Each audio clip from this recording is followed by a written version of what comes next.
بسم الله الرحمن الرحیم. تفسیر مصطلح الحدیث ولا سبق نمبر 50 کې مخته د معرفة المبهمات ځینې موږ د مبهمات ولادي وحدان من ذکر باسماء و صفات مختلفه دا شیانو وینو. مبهمات چې شته له شو استزا خای تعریف لغتا المبهمات جمع مبهم. مبهمات مبهم جمع ده او مبهم څه ده د باب افعال نه د اسم مفعول سیاده وهو اسم مفعول من الابهام ضد الايضاح. دا د وضاحت شد ضد ده. مبهم شی غیر شي موضح نه موضح منه جواز شي موضح مبهم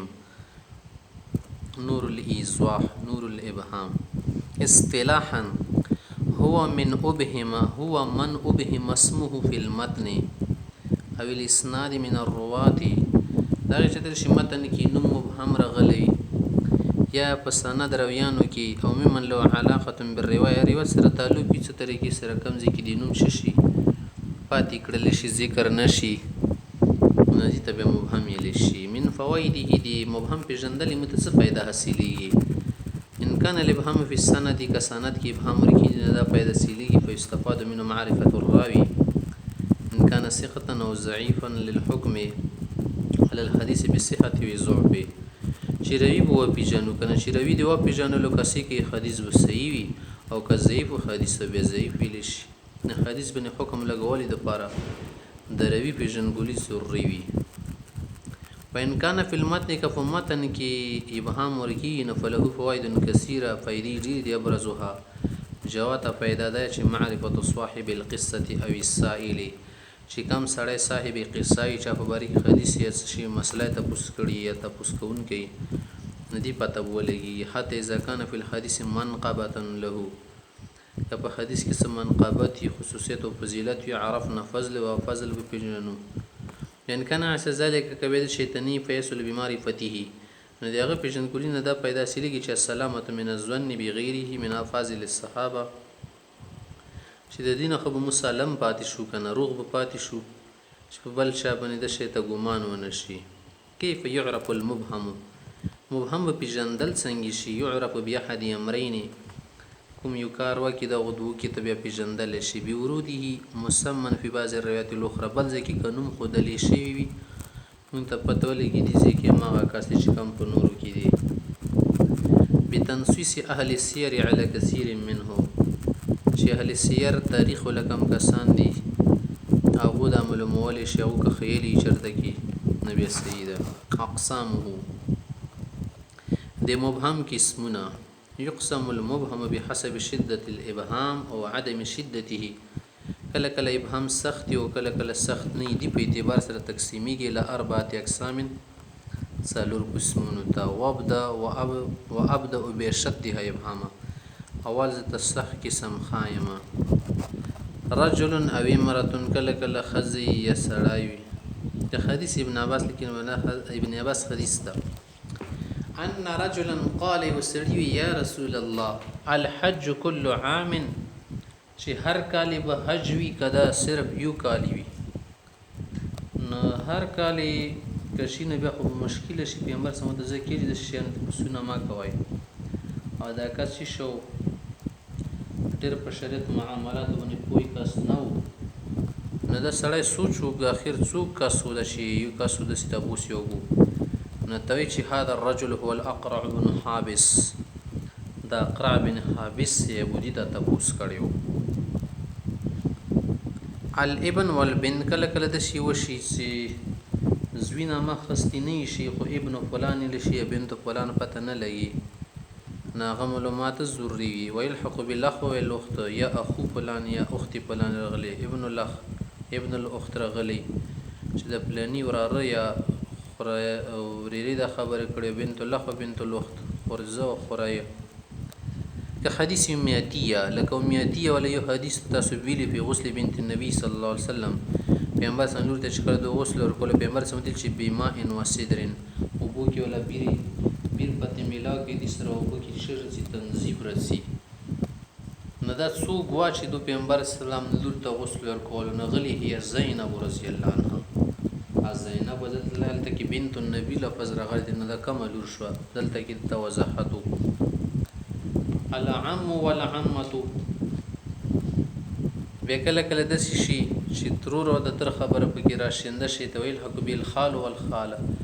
د ماما او د مور طرفه ترور خبرې، وابن و بنت العم والعمه، کله ترزي تر لور خبره راشي، تریر لور، وابن او بنت الخال والخاله، ماما لور ماما زوی پکې بیان شي. که حدیث رافع بن خدیج عن عمه لکه رافی سیبی حدیث بین د تر نوز تر نه مای څه شو اخر پنه یعنی المخابره دی حدیث نه چې د مزرعی او د مخابری په باری کې راغلی دی اسم عمه تر نه مې بل ځکه خیلی شي د رواتو طرف نه راغلی د اهل سیر نه چې زهیر بن رافی نمیږي. وکه حدیث عمتي جابر دی جابر سے تر حدیث التي بکت اباهو چې په پلار جړیدلی ولما قتل او مخ چې په خود کې شهید شو، نترور نومي سو اسم عمتي فاطمه بنت عمر. الزوج والزوجه کله کله د خزي او د خوان خبرو کې بین لکه حدیث صحیحین په فتح زوج سبيعه سبيعي خوان وفات شي، اوس خوان نومي سد اسم الزوج سعد بن خوله، سعد بن خوله دی. وکه حدیث زوج عبد الرحمن بن زبير ولا خزل التي كانت تختلفا القرزي رفا قرزي سره و به طلاق کړیو به بل چا سره نکاح کړی دوباره عبد الرحمن تو پسرت لاله اسمها تميم بنت وهب نامه تمیمه ده. اشهر المصنفات فيه د مبهمات متعلق مشهور کتابونه. صنف في هذا النوع عدد من العلماء سو علماء د دې نوع متعلق هم کتابونه لیکلي دي، منهم عبد الغني بن سعيد والخطيب والنووي واحسنها واجمعها ټول نخو بهترین کتاب چې دی المستفاد من مهمات المتن والاسناد لولي الدين العراقي رحمه الله دي سړي لیکلي دي. بس دلته مونږ پیژندون کې دی معرفت الوحدان چې وحدان چاته ویل شي. تعریف لتن الوحدان بضم الواو جمع واحد دا دی واحد جمع ده. زربان زروب شربان وزن ده اسم فاعل سیاده جمع مکسر ده دی واحد جمع ده. اصطلاحا هم الرواة الذين لم يروي عن كل واحد منهم الا راو واحد. وحدان غیر راویانو تیر شي دون صرف یو کس روایت کړي، ډیر ونه نه وی کړه، ډیر مشهور نه وي. بس فائدته معرفت مجهول العين چې یو کس کا مجهول نه هغه پیژنګولي خو وشي کنه. ورد روایت رد کړل شي لم يكن صحابین کا صحابي نه وي. امثله لکه د احدان مثالونه ګورې من الصحابه په صحابه کې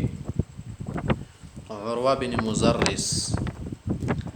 لم يروي عنه غير الشابي دین الشابي نقل کړی دی. والمسيب بن حزم دین شریعت کړی لم يروي عنه غير ابن سعيد سوا د خپل زوی سیدنا بل چاونه روایت نه دی کړی. من التابعین په تبیان کې کوم مشهور وحدان دي ابو العشارا نمیږي. لم يروي عنه غير حماد بن سلمہ نه صرف حماد بن سلمہ سے بھی روایت کی. هل اخرج الشيخان في صحيحيهما عن الوحدان یا په شیخینو کې دی وحدان ولا روایت شته او کنيشته.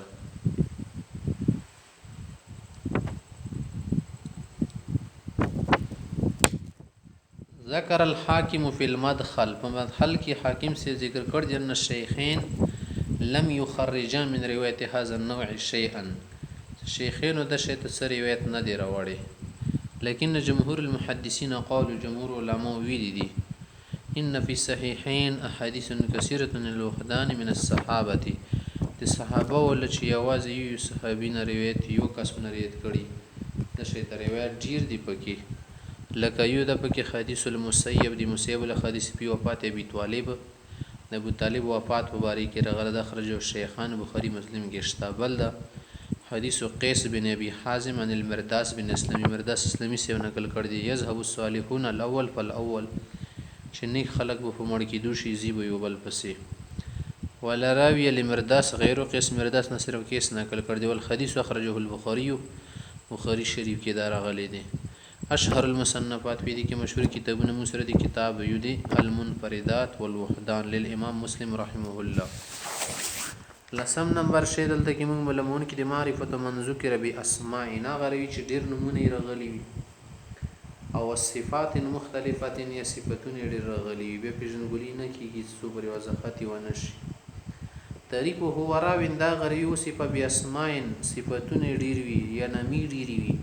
او القاب لقبونه ډیر وي او قنن مختلف کنیتونه ول ورکړي شي بلبل ساتل بنو عیر نه مې پکې دا ولا همد شیطا توتیان ساتل ابو بغان مې ربنه کې دا ولا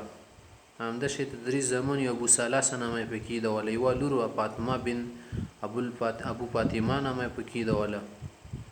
همد شیطا شي کولو کیړې میړې ګندل خصاب نه مې پکې دول ابو خصاب ابو ټکبه زورینه د ځکه پلار په معنی یا د سینور سنمونه یا لقب ولا کې دولو ابو الرمی دا غشي کې وشتن کې کډر تا کې اده انش ابو الكتابه لیکلو کې ډر مخ کې دي انش د ډیر لقب کې د شجاع نه مې پکې دول بل ځکه نامه پیخي وا کاتب اوس پته نه لګي دا څوک شو اخیر وځي کې رغول یو قال کاتب یو کاتب څوک شو خصاب یو خصاب څوک شولو ابو فاطمه څوک شولو من شخص واحد یکی سړی او من جماعت نه د ډیر نه روایت وکي مثال لکه محمد ابن سایب الکلبی محمد ابن سایب ویلی دی واسطه څوک شو خلق قلبی خو سره یا کنه چې مونږ ته پته لګي کله کله دسی ابن سایب ویلی دی و د ابن سایب شو قلبی سره نه ته صرف دسی محمد قلبی ویلی دی اوس د کم محمد قلبی شو سماه بعضم زن راویني چې ذکر کوي کنه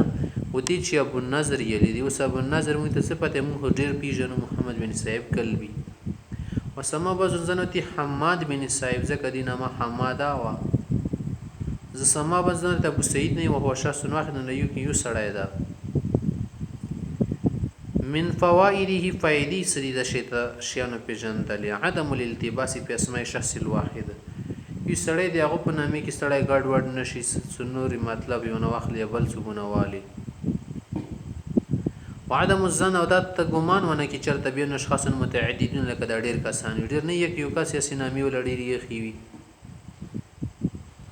کشف تدلیس الشيوخ بلده چې د کی سړی شو کې د شيخ تدلیس نه سړی بشي کولای کی استعمال الخطيب کثیر من ذلك بشيخه او